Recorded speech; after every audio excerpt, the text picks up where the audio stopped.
پیش نہیں کر سکتا۔ بہرحال ایک صحابی ہیں ابو محذورہ رضی اللہ تعالیٰ عنہ، یہ مکے میں رہتے تھے۔ فتح مکہ کے دن اسلام لانے کا عجیب واقعہ ہوا۔ حضرت ابو محذورہ رضی اللہ تعالیٰ عنہ ایک دن مکہ شریف میں ایسے ہی حرم شریف میں بیٹھے تھے تو اپنا عمامہ شریف اتارا تو سامنے کی طرف دیکھا گیا کہ ایک بہت بالوں کا ایک گچھا ہے جو لپیٹا ہے۔ پہلے وہ ٹوپی اور عمامے میں رہتا تھا، دکھتا نہیں تھا۔ ٹوپی شریف اتاری، عمامہ شریف اتارا، ٹوپی اتاری اور پھر وہ عمامے کے آگے جو بال کا گچھا دیکھا تو دیکھنے والوں نے حیرت سے پوچھا کہ یہ بالوں کا گچھا کیسا ہے؟ تو کہنے لگے کہ اس کے پیچھے ایک بڑی پیاری داستان۔ پھر انہوں نے اس بال کے گچھے کھولا، بیٹھے تھے، وہ اتنا لمبا ہو گیا کہ زمین تک آ گیا۔ جب زمین تک آیا لوگوں نے پوچھا کہ اے ام مکرم، بڑھاپے کا عالم تھا، اے چچا جان یہ اتنا لمبا بال، پورے سر کے بال تو جیسے ہونے چاہیے یہ، اور یہ سر کے بال آگے کتنے لمبے، ناسیہ پیشانی کے بال۔ انہوں نے کہا کہ دراصل فتح کے دن مجھے کئی انعامات ملے، اسلام آ گیا تھا، مکہ فتح ہو گیا مسلمانوں کے ہاتھوں، میں کوئی جواب مطلب اس دل سے اسلام نہیں قبول کر رہا تھا، میرے دل میں اسلام کے خلاف اور رسول پاک صاحب الاولاق کے تعلق سے بڑی غلط سوچ تھی۔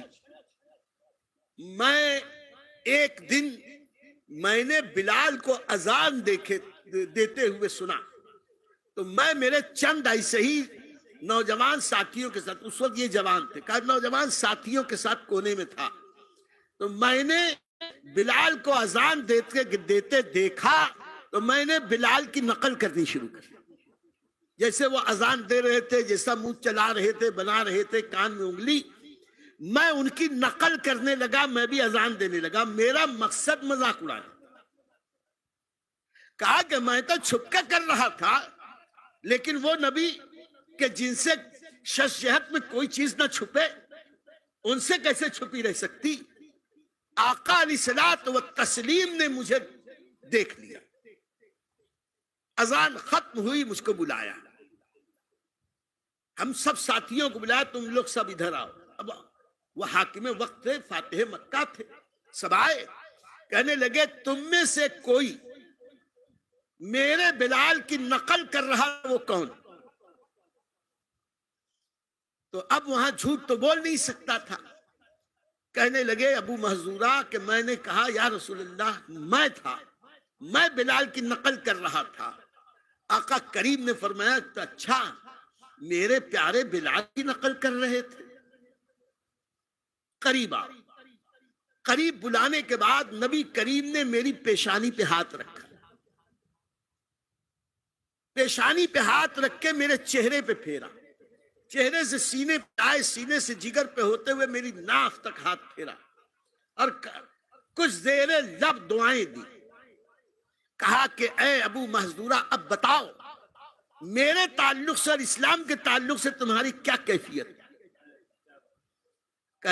میں نے کہا یا رسول اللہ صلی اللہ علیہ وسلم، میرے دل میں اس لمحے سے پہلے اسلام اور آپ کے خلاف جتنی کدورت تھی میں بیان نہیں کر سکتا، لیکن خدا کی قسم، رب کعبہ کی قسم، کعبے کے پروردگار کی قسم، اس وقت جتنی محبت آپ کی میرے دل میں ہے اتنی کسی کی نہیں۔ نبی کریم صلی اللہ علیہ وسلم نے فرمایا پھر چاہتے کیا؟ عرض کی، خود فرماتے میں نے عرض کی حضور بلال تم آپ کے مدینے کے مؤذن ہیں، مجھ کو کعبے کا مؤذن بنا۔ آقا علیہ السلام نے مسکراتے ہوئے کہا جاؤ میں نے تمہیں کعبے کا مؤذن بنایا۔ میرے دوستو بلال وہ ہے کہ جس کی نقل کرے تو نبی پسند کر لیں، تو جو بلال حبشی کی طرح عشق رسول کرے، سنت رسول پہ عمل کرے، آقا کریم ان کو کیوں نہ پسند فرمائے؟ یہ ہے حضرت بلال حبشی۔ اور حضرت ابو محذورہ نے پھر فرمایا کہ چونکہ سب سے پہلے نبی کریم نے اپنا دست اقدس میرے پیشانی پہ رکھا تھا، تو جتنی دور نبی کا دست اقدس پڑا اتنی دور کے بعد میں نے نہیں کٹوائے، نبی کی نشانی سمجھ کے آج تک باقی رکھا۔ یہ ہے صحابہ کا عشق رسول۔ آج ہم سے پوچھتے ہو کہ بخاری میں کہاں لکھا ہے، مسلم میں کہاں لکھا ہے نبی نے ایسا کیا، صحابی نے ایسا کیا؟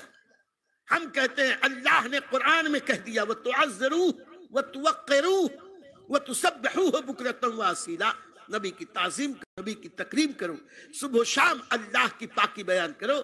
اب نبی کی تعظیم و توقیر جس ذریعے سے کی جائے، دلیل نہیں پوچھی جائے گی، دلیل قرآن پاک کا وہ حکم۔ الحمدللہ ہم اسی کے قائل ہیں۔ آج